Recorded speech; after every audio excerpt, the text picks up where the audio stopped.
Muchas gracias, Marielita, muy amable. Siempre es un placer poder estar con ustedes, contribuir a esta columna vertebral de nuestro sistema educativo, que es el crecimiento personal. Y es prácticamente la primera esencia de nuestra propuesta. Y en ese orden de ideas, pues sé que Edguitar y Mariela, como cualquier persona, se han adaptado cada vez más a la naturaleza de la vida, a lo que realmente tiene que pasar para crecer en mente, para crecer en liderazgo. Y uno de los primeros aspectos que quisiera tocar es pedirle a Dios que yo pueda abordar estos temas con la mayor reverencia, con la mayor sensibilidad espiritual y humana, pero al mismo tiempo sobre la base de los principios que históricamente han gobernado el éxito o la autorrealización humana de cualquier ser humano. Y les voy a pedir mil disculpas por poder hacerlo desde mi experiencia. Lo hago desde la humildad, lo hago desde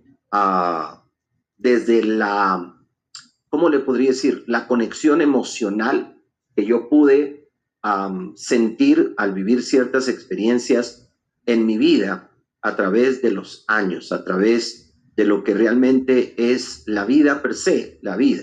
El primer punto es que quiero que enfaticemos y espero que lo tomen desde la mayor sabiduría que puedan percibir esto, es todo lo que hace parte de nuestra vida ha sido creado y diseñado por una mente superior, por una mente sabia, por una mente supremamente amorosa, por una mente que tiene como destino nuestro desarrollo eterno de las cosas.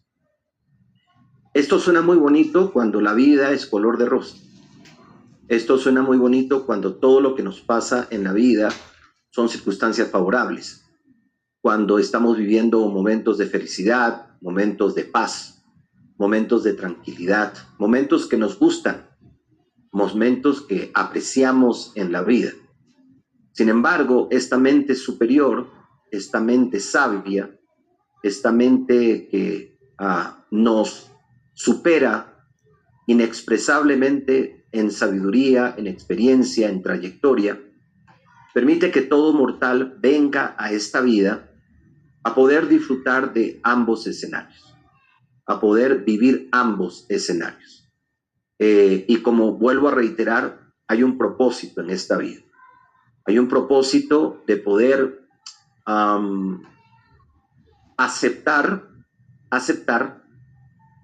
o quizás en algún momento aceptar la sabiduría de este Dios al poder diseñar un mundo de veranos y de inviernos, un mundo de otoños y un mundo de primaveras.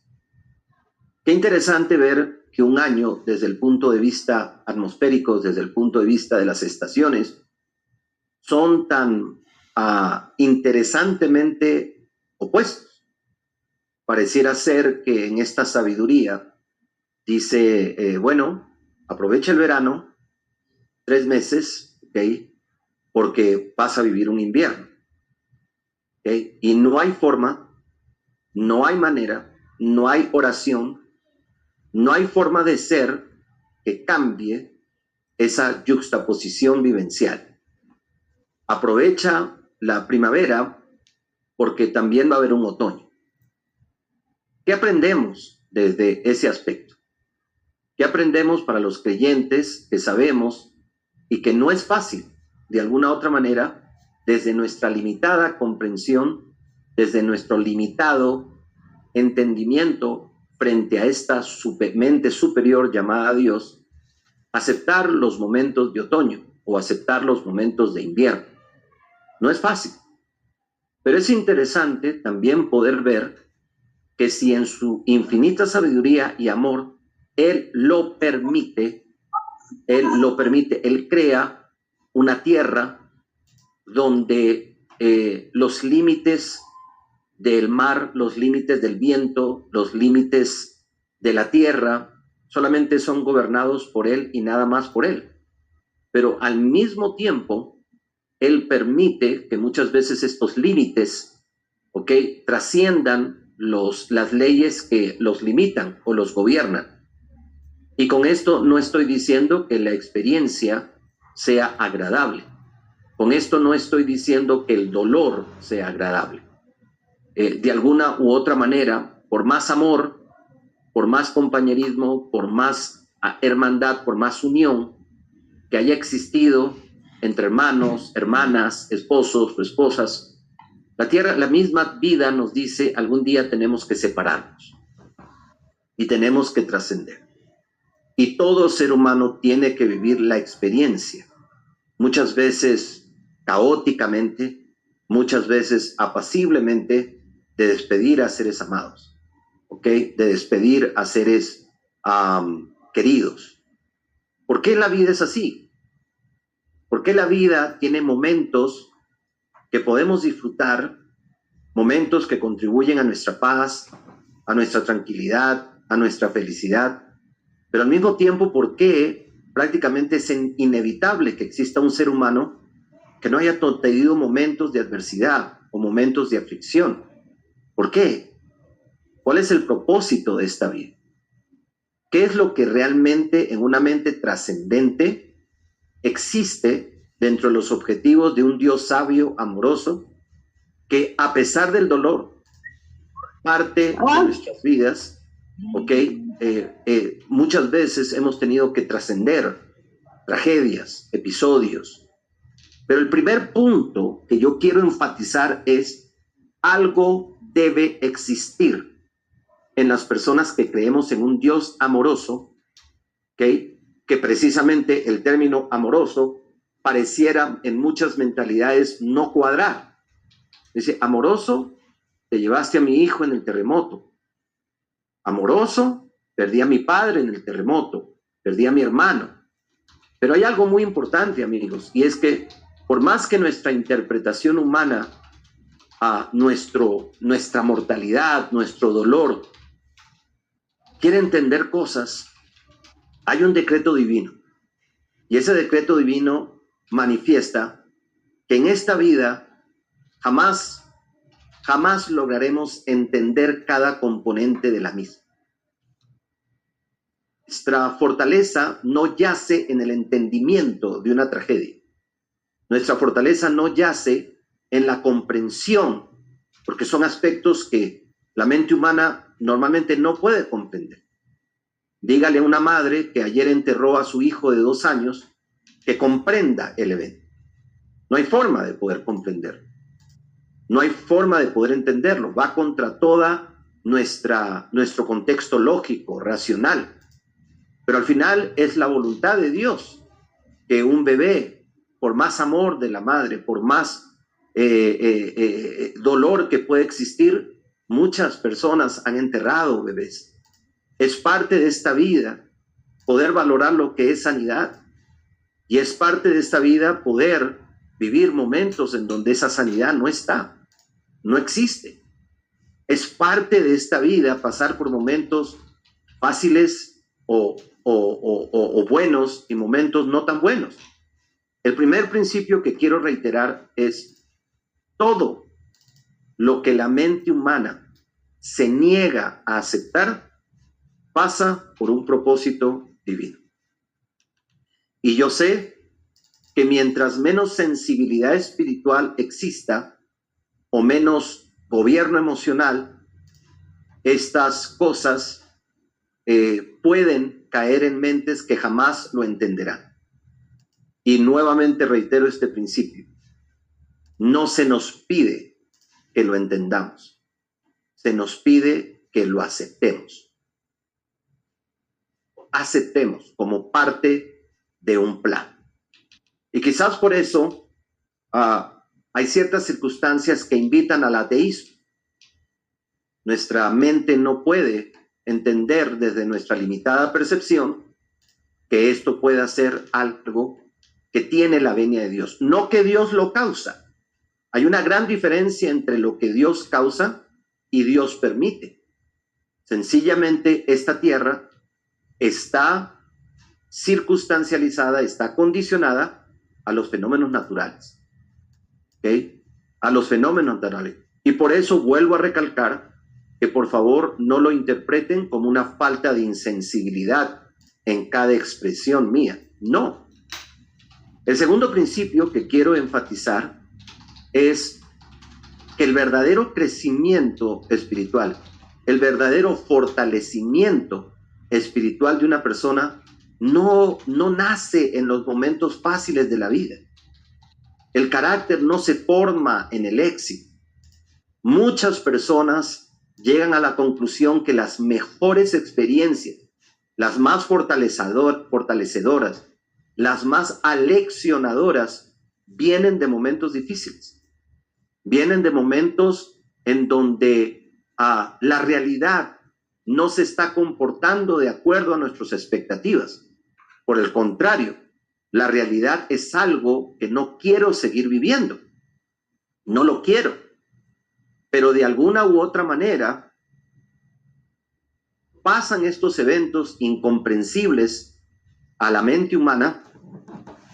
Es ahí precisamente donde tenemos que tener la fe de que todo en la vida siempre invita a nuevos comienzos. Tenemos que tener la fe, por más dura que sea la primera percepción, que nadie va a hacer una fiesta por perder un patrimonio. Nadie la va a hacer. Nadie. Pero tampoco podemos llevar a extremos de ingobernabilidad emocional, de consolidación de una mente derrotada, algo, porque hay un principio rector bíblico y dice, nunca permitiré que vivas una prueba que no tengas la fuerza para superarla. Y muchas veces dentro del gobierno celestial hay una ley que se llama la ley de la compensación.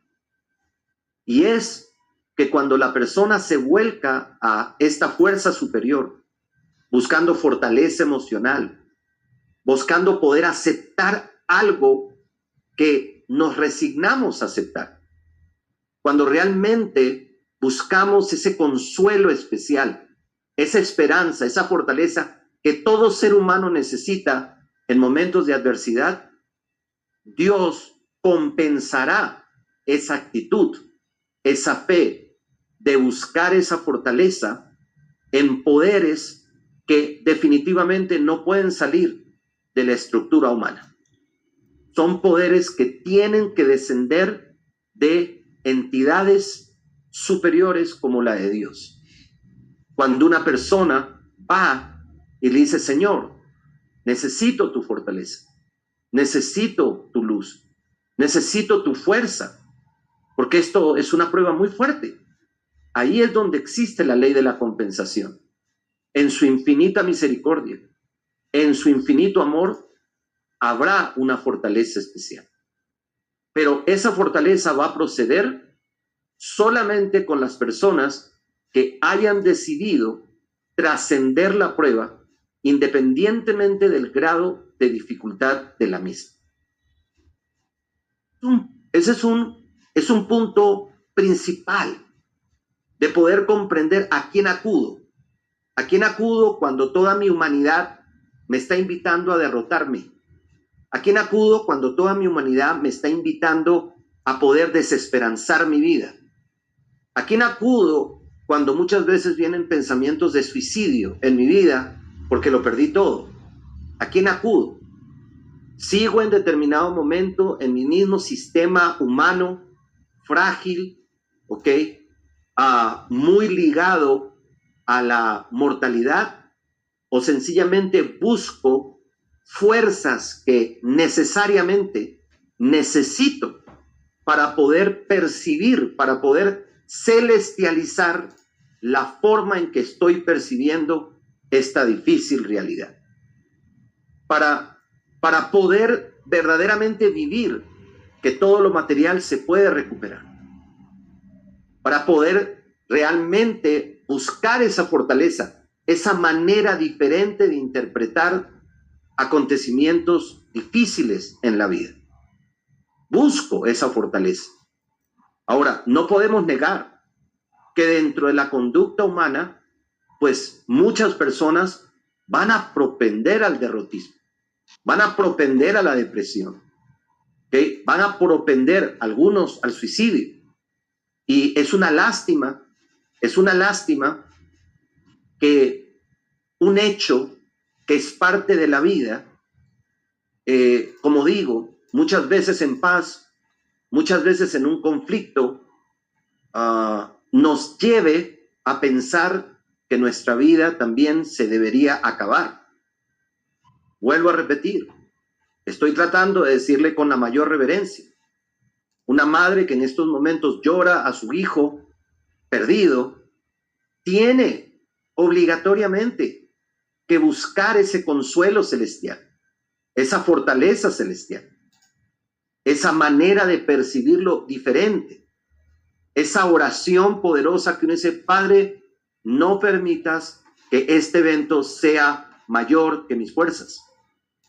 No permitas que la interpretación que le dé sea demasiado mortal, sea demasiado pesimista y yo pierda la esperanza. Ayúdame a enfocarme en lo que verdaderamente en estos momentos es importante. Ayúdame, dame esas fuerzas para poder volver a comenzar y volver a interpretar. Ayúdame a reconocer que en eventos donde pueden morir 1,000, 2,000, 3,000 personas, yo estoy vivo. Yo estoy vivo. Y el hecho de que esté vivo es una expresa y total voluntad tuya. Estoy vivo. Absolutamente estoy vivo. Ayúdame a enfocarme dentro de todo este caos. ¿Con qué cosas puedo conectarme para que yo pueda en determinado momento ser un ejemplo de cómo se trascienden los momentos difíciles en la vida? Ayúdame a poder entender que por más que no pueda entender, aceptar por fe de que aunque tú no lo deseas, tú lo permites. Tú permites esto. Es parte del plan de la aprobación de nosotros acá en la tierra. Triste, doloroso, altamente de afección emocional, nadie lo niega. Pero la realidad es que el que está vivo, y el que tuvo que enterrar a alguien que se fue, sí, se fue en circunstancias caóticas. Pero al final, la vida nos ha demostrado que caóticas o no caóticas, todos nos vamos de esta vida. Absolutamente todos nos vamos de esta vida. Todos salimos de esta vida. Y eso no tenemos el poder para impedir eso. Que nos gustaría despedir a un ser querido en su cama, en su lecho, estar presentes en su último suspiro, por supuesto. ¿Quién no le gustaría tener una muerte más natural, menos afectada emocionalmente? Pero no es así. Realmente no es así. Y en estos momentos, no solamente Pereira, no solamente Cali, el mundo está viviendo una crisis. ¿Entiendes? El mundo está viviendo una combinación de eventos bastante fuertes, bastante desafiantes. Hace algún tiempo atrás, la vida, en mi propio camino, me tenía ciertos momentos difíciles en la vida.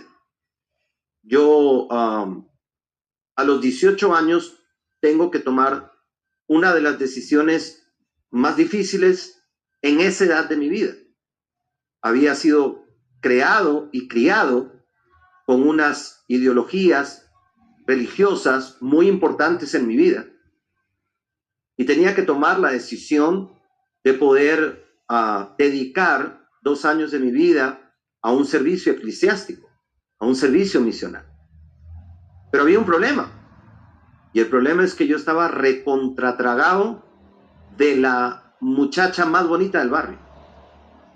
Y yo sabía perfectamente que había sido bendecido porque era en Perú no se dice novia, en Perú novia es ya cuando te vas a casar, era mi enamorada, pero tenía la absoluta certeza que había más de 4 pretendientes.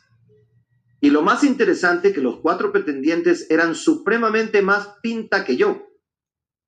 ¿Okay? Así que iba a este servicio misional y la perdía, o le cumplía a Dios y me imaginaba que con el tiempo tendría a otra opción.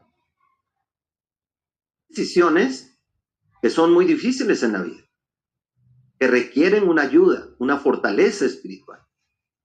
Decidirme a la misión. ¿Y qué creen que pasó? Pues la perdí. La perdí. ¿Entiendes? Pero con los años uno llega a entender desde un nivel de sabiduría que no era para ti. Punto. No era para ti. Muchas veces queremos apegarnos a personas o circunstancias que no son para nosotros. No lo son. Y nuestro ego, nuestra naturaleza humana se aferra a eso. Con el tiempo la vida te va demostrando que lo que no es para ti es una bendición. Realmente es una bendición. Esa fue una de las primeras decisiones que tuve que tomar en la vida. Otra decisión fue la realidad de tener un padre que quería que yo fuera banquero. Y lo digo con mucho respeto. En Italia, la relación papá-hijo es muy fuerte. Muy fuerte. Los italianos somos muy familiares. Y mi papá me decía, estudia esto, estudia lo otro. Pero llegó un momento en que la vida me lleva a las agencias de seguro, me venden muy bien la carrera, decido decidir a pesar de la realidad de mi padre. Fue fácil tomar esa decisión. Ahora ustedes dirán, ¿y qué tiene que ver eso con una crisis o con un fenómeno natural? Amigos, los momentos sísmicos que más afectan son los momentos actitudinales. Los movimientos sísmicos con los que vivimos diariamente. Con sencillamente los fenómenos. Son esos momentos en donde tú tienes que tomar una decisión y todo dentro de ti, hay una parte dentro de ti que te dice que no la tomes y hay una parte de ti que le dice que la tomes. Al final la tomé y fui en contra de una realidad. Tuve que pararme al hombre que más amo y decirle, papá, pero esa es tu visión. La mía no es esa. 14 años pasaron. Llegué a la posición de club presidente 4º grado. Estaba viviendo, espero no tomen mal mi comentario, una libertad financiera bastante prematura a mis 34 años. 34 años. Y un día normal, me estoy bañando y entra quien era mi esposa en ese momento y me dice, la fiscalía está en la oficina. Digo, ¿la fiscalía? ¿Cómo así? Nosotros teníamos visitas de la superintendencia bancaria, pero de la fiscalía. Yo voy, me cambio, llego y en 1 hora 2 de mis socios salen esposados de la fiscalía. La fiscalía hizo un allanamiento a las oficinas y salen esposados 2 personas. Y antes de que uno de ellos saliera, corrí a la oficina y le dije a mi gran amigo Carlos García y le pregunté, Carlos, por el amor de Dios, te ruego, te suplico que seas sincero conmigo. ¿ustedes lavaron activos? Porque yo no lo hice. Y él me dijo, no, Giovanni, no hemos lavado activos. Gracias, Carlos. Y Carlos y Jaime salieron esposados. Dos de mis maestros, dos de mis mentores en seguros salieron esposados. Aproximadamente a los 11 meses de ese evento tan absolutamente caótico, en donde ellos salieron en el noticiero como dos delincuentes que lavaron activos a través de pólizas viaticales y pólizas de seguros en el extranjero, la organización se vino abajo por completo. Toda la organización, todo mi trabajo de 14 años, que se construye con confianza, con integridad, con honestidad, se vino abajo completamente. 14 años desperdiciados. Y lo peor de todo es que yo no podía parar de pensar, ¿por qué? ¿Por qué yo tenía que pagar las consecuencias de este episodio tan fuerte? Que posteriormente agradezco porque es el que me permitió ver a For Life dentro de mi proceso. Pero lo que pasó fue que a los 11 meses, uno de los hijos de ellos me llama al apartamento, me dice si lo puedo atender. Yo lo atiendo. Me dice, Giovanni, ellos ya entran en juicio oral, así que necesitamos tu testimonio en el juicio. Recuerdo que antes del testimonio, uno de los fiscales me llamó y me dijo, mire, señor Perotti, si usted acepta que usted sabía que era una organización de lavado de activos, pero usted sí lo confiesa porque sus amigos no lo han confesado, le prometo que le doy la pena mínima y por buena conducta usted en año y medio está por fuera. Le dije, mire, señor fiscal, yo no puedo levantar o cometer un pecado llamado falso testimonio. Yo no tengo los argumentos. Me sorprendería tremendamente que estas dos personas hayan la batería baja. Cargue, por favor. Ayer que se daba una vez por mes de medidas de antilavado. Por lo tanto, no puedo hacer. Y me dijo, pues entonces tendré que detenerlo. Y me dijo, pues señor fiscal, ¿qué puedo hacer? Metió 11 meses a la modelo. Solamente esas experiencias hay que vivirlas para que tú sepas cómo pasas de la suite del Hotel La Fontana a una cárcel de 2x2, sabiendo en tu corazón que tú no habías lavado activos. Esa confrontación al principio con mi Dios, dice, si tú sabes que yo no lo hice, ¿qué hago acá? ¿Qué hago acá? Es que hay una frase en la cárcel que dice que la cana es menos cana cuando eres culpable. Sabes que corriste ese riesgo, pero no cuando tú sabes que estás ahí por una cacería de brujas. O sea, yo quiero que ustedes entiendan que mi realidad era querer estar con mi familia. Los primeros sábados yo lloraba porque nosotros teníamos la costumbre de desayunar juntos en familia. Haría lo que fuera por estar nuevamente con mi familia. Pero no era la realidad. Mi realidad es que estaba en el pabellón 3 de la cárcel modelo como sindicado, escuchando palabras que nunca en mi vida había escuchado, aprendiendo de personas cuyo nivel cultural era absolutamente antagónico al mío. No sabía la palabra parcero. No conocía la palabra gonorrea. No sabía que era perrito. Yo no conocía ese lenguaje, no conocía ese estilo de vida.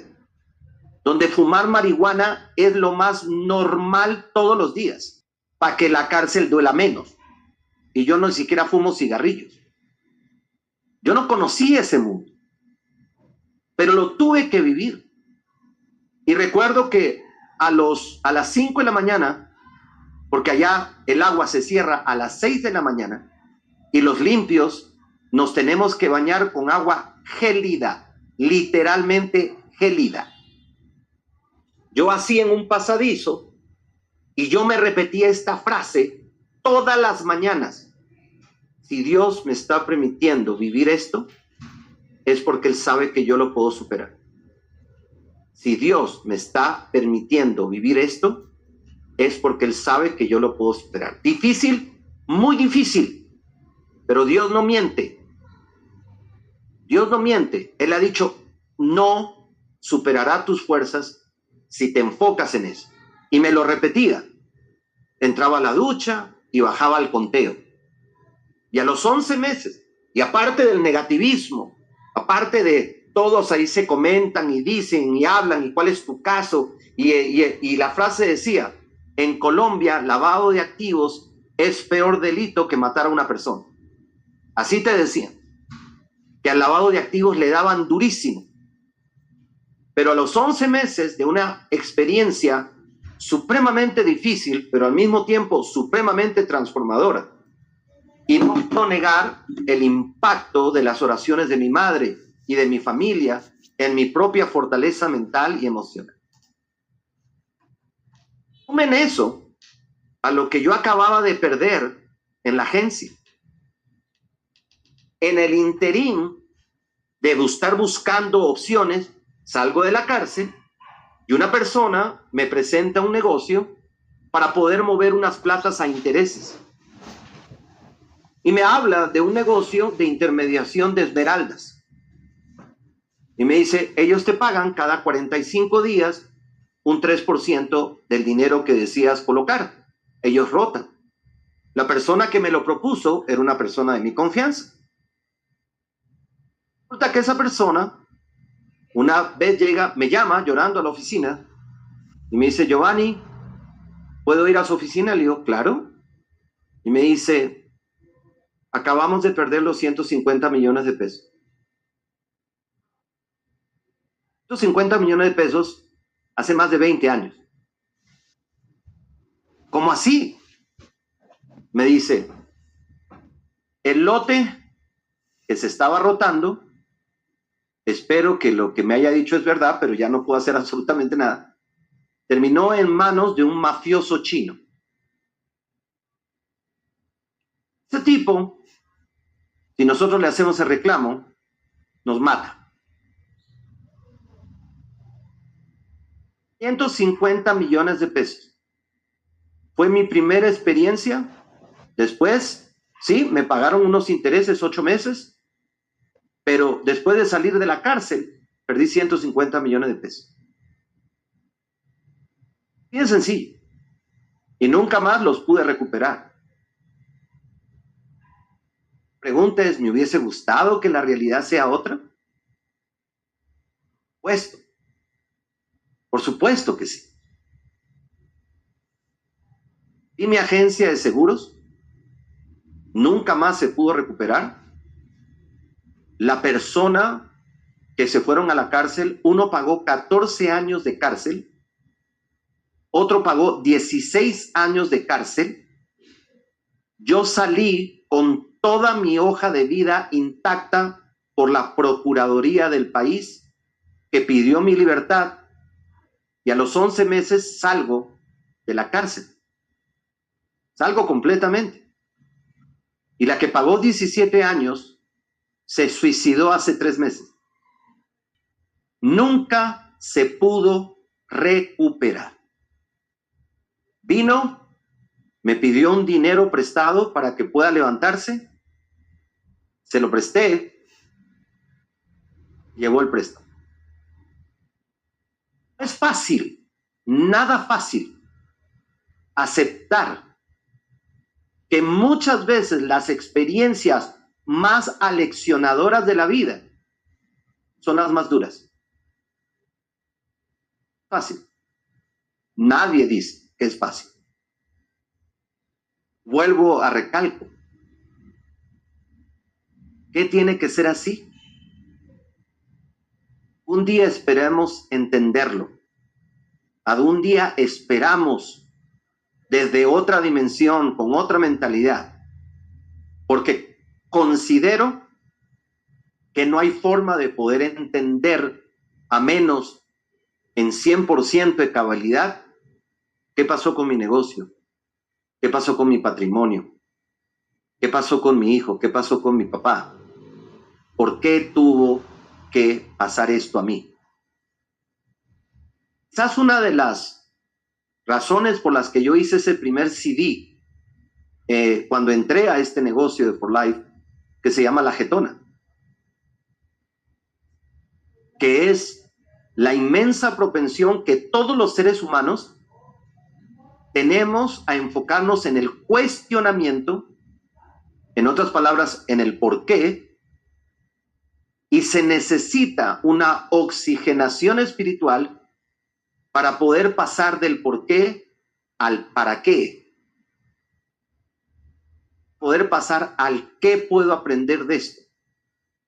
¿De qué manera me fortalezco? ¿Cómo puedo interpretarlo? ¿Cómo puedo hacer de esto una fortaleza emocional? Puedo hacer. Algún tiempo atrás leí en un libro, y uno ve esto en muchas personas, que Thomas Alva Edison perdió toda su fábrica después de un incendio tremendo. Menciona y dice la historia que lo primero que Thomas Alva Edison vio desde una pequeña colina, le dijo a su hijo: anda, llama a tu madre, porque incendio como este difícilmente va a poder volver a ver.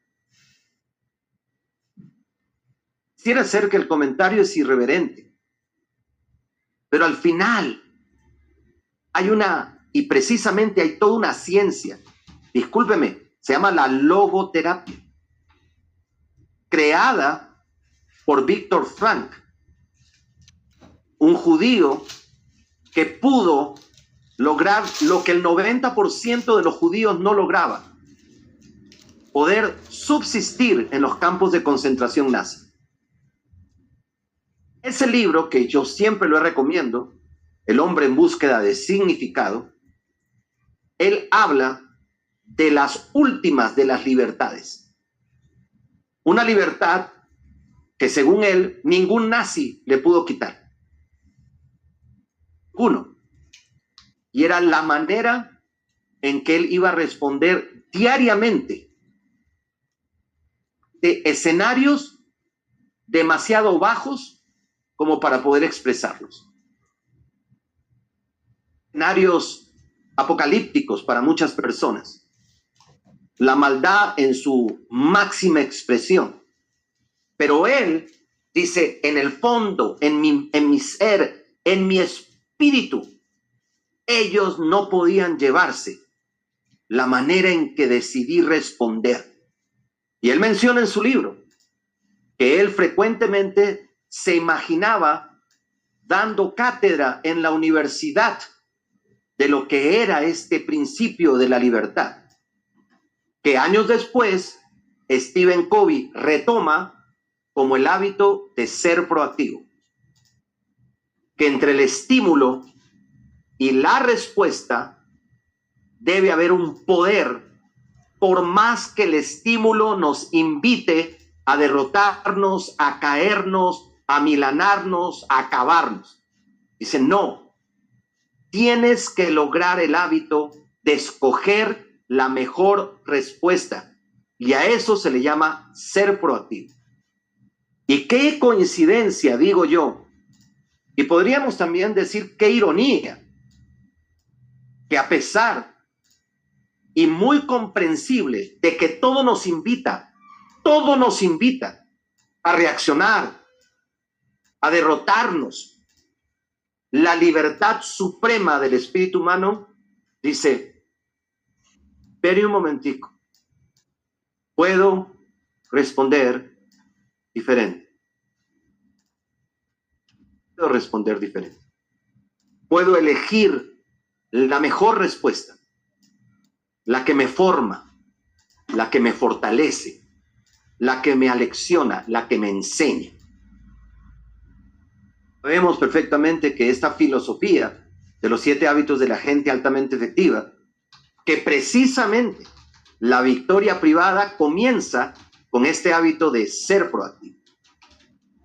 Yo sé y lo entiendo y lo comprendo desde mi propia humanidad y compasión, de que quizás haya mentes que digan, señor Perotti, muy fácil decir todo esto, muy fácil, por eso quise de alguna u otra manera expresar las cosas que yo también he vivido en esto.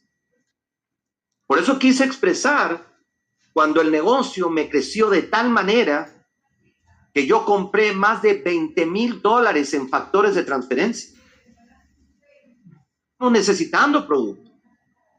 Y resulta que me llega una citación a la aduana diciendo que cada frasco había sido decomisado, que yo perdí $20,000 en factores de transferencia, que nunca los pude volver a recuperar.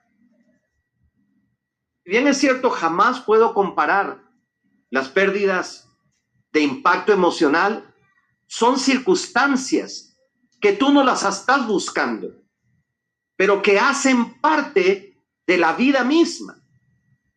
Y que todos, nadie en esta sala puede decir, yo no he vivido una circunstancia difícil en mi vida que no he podido trascender. Ahora, con todo el respeto del mundo, que la literatura descriptiva de la grandeza humana siempre enlista a las personas que volvieron a empezar.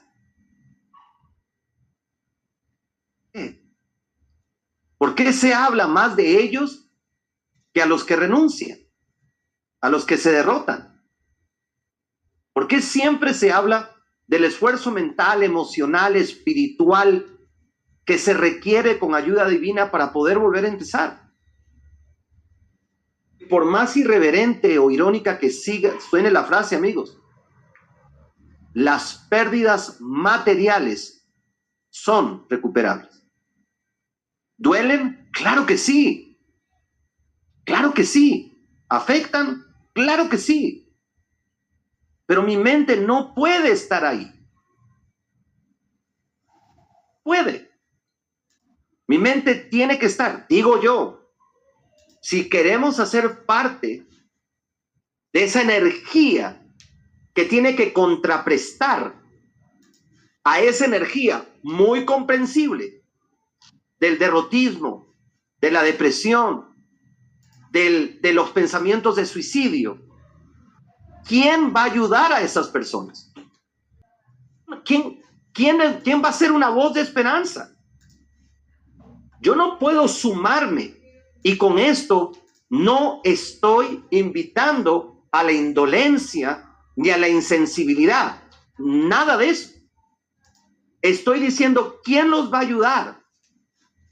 ¿Quién les va a decir que esos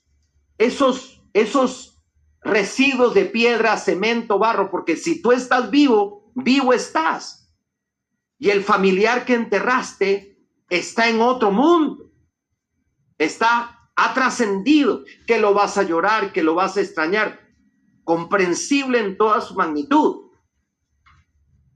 Nosotros, y recalco, no es una invitación a la indolencia, no es una invitación a la irreverencia, no es una invitación a la indiferencia, mucho menos, no, es una invitación de que ya pasó,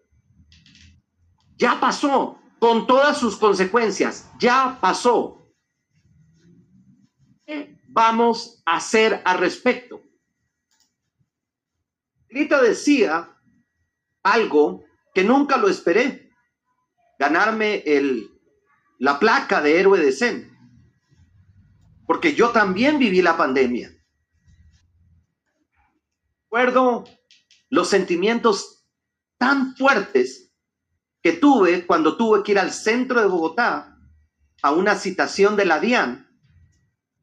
Ese ambiente tan lúgubre, tan contrario a lo que uno sentía en el centro de Bogotá. Esa atmósfera tan fea que yo me bajo del carro y con la justa encontré un parqueadero porque todos estaban cerrados. Y yo recuerdo que me voy al edificio de la DIAN y el celador se ríe. Me dice, señor, todas las citas están canceladas, no hay ninguna cita presencial. Yo digo, mucho bobazo, ¿me entiendes? Con mi tapaboca y todo, regreso a mi casa. Y yo comienzo a pensar, porque yo también comienzo a vivir eso. Y yo digo, bueno, Giovanni, tocó ser todo lo que has leído.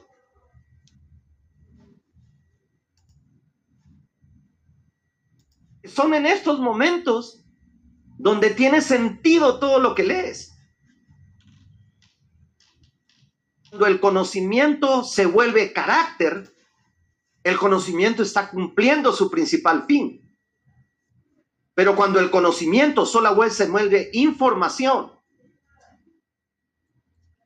el conocimiento adolece de su verdadero objetivo, que es un conocimiento transformacional. Entonces, pues no podemos ser, amigos, como Saúl, que salió corriendo ante los Goliaths de la vida. Podemos ser. Bueno, podemos serlo. Puedes elegirlo. Las crisis revelan el carácter de la persona.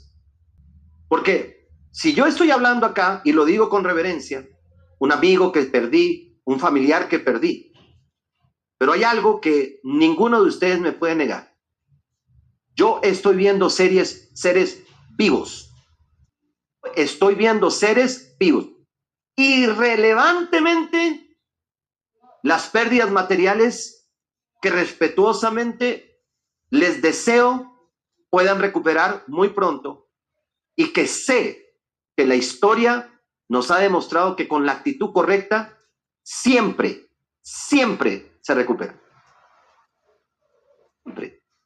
Siempre se recupera. La biografía de las personas están hechas. Recuerdo cuando leía la biografía de Steve Jobs. Y esa biografía, donde la junta directiva de la compañía que él creó lo despide. Lo relata, la junta directiva de la compañía que él creó lo despide. Lo saca de Apple. Paradójicamente, el que fundó Apple, la junta directiva lo despide. No le quita sus acciones, pero lo despiden. Le dicen, no lo queremos acá. ¿Y Steve Jobs qué hace? Crea Pixar. Una de las compañías más exitosas de la animación en el cine. Entonces, ¿qué aprendemos de esto? ¿Qué lado quieres estar? Sin perder la compasión, sin perder el entendimiento. ¿Quieres ser de los que van repartiendo esperanza? ¿Quieres evidenciar que tus terremotos internos son más fuertes del que aconteció? De repente quieres evidenciar que los movimientos sísmicos de tu baja actitud, de tu pesimismo, son más fuertes que el movimiento telúrico. Obviamente, ha causado más pérdidas materiales, gloria a Dios, que pérdidas de vida. ¿Qué? Porque en Venezuela van 3.000 personas. ¿Estoy siendo irreverente con la pérdida de una vida? De ninguna manera. Va a ser su respuesta, amigo. Sí, usted que está conectado al sistema, usted que ha leído libros de cómo responder ante las crisis, que hace parte de un movimiento socioeconómico en donde profesamos jamás perder la esperanza. Va a ser su respuesta. Contribuir a la acentuación del espíritu derrotista que muchas personas suelen poseer o dejarse poseer, o va a decir, hermano, vamos para adelante, y quizás poder aprovechar y decirle a la persona, amigo, estoy con usted, pero si en algún momento quiere recuperar, una llamada. Ella es una parte de un equipo que procesa y profesa el emprendimiento digital.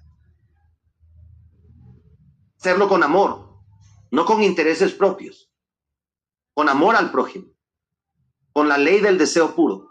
Hermano, si quiere escuchar, venga, hermano, con amor, que sea el plan que con más amor puedan compartir, con más deseos de verte prosperar, compartir esto.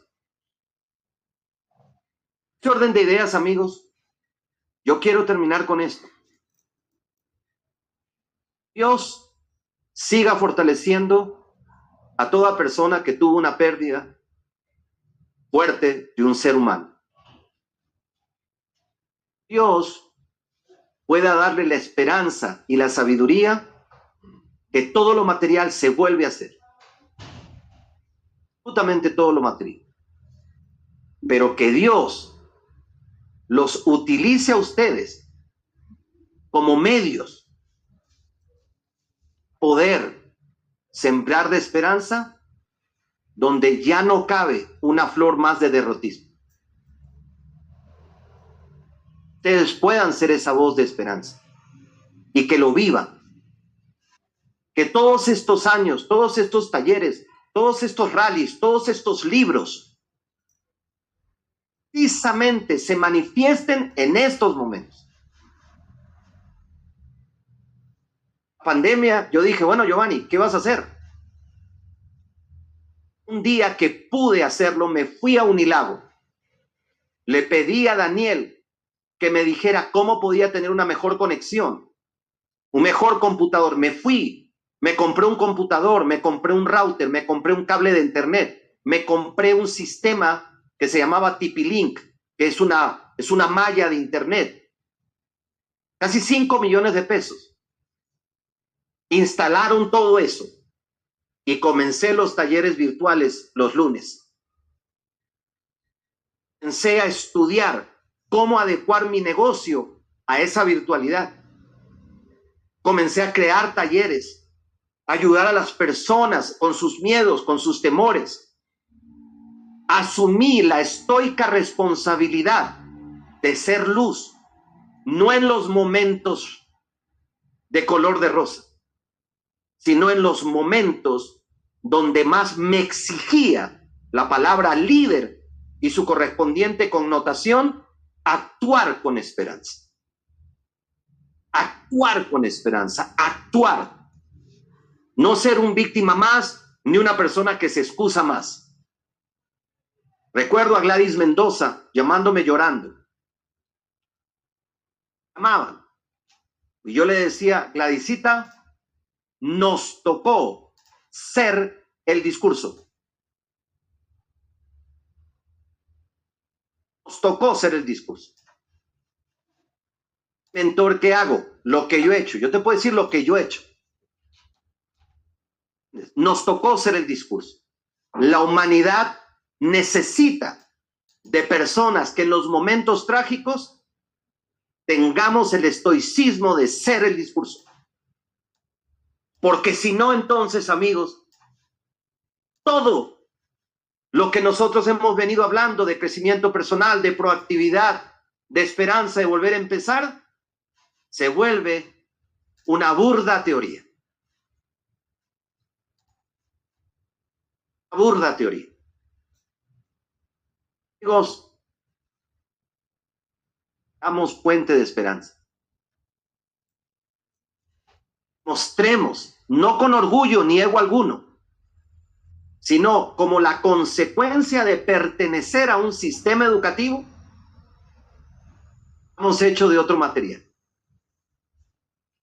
La sensibilidad humana está ahí, que jamás perdamos la compasión, que nuestra capacidad de comprensión, ¿ok?, sea muy amplia para entender, pero al mismo tiempo invitar a la persona a recuperar esa gran energía que se llama esperanza, a poder procesar desde lo poco que puedo procesar, en donde me puedo apalancar para poder volver a empezar. En estos momentos los invito a que las personas no puedan ver un networker más, escuchar a un líder, escuchar un corazón, puedan escuchar una persona que diga: hay un sistema que me preparó para este momento, un equipo que me preparó para este difícil momento. El solo hecho de que ellos puedan sentir la vibración, la humanidad, la compasión y la esperanza que emana de nuestros espíritus, sea un factor para que ellos quieran seguir conociendo qué es eso de Zen.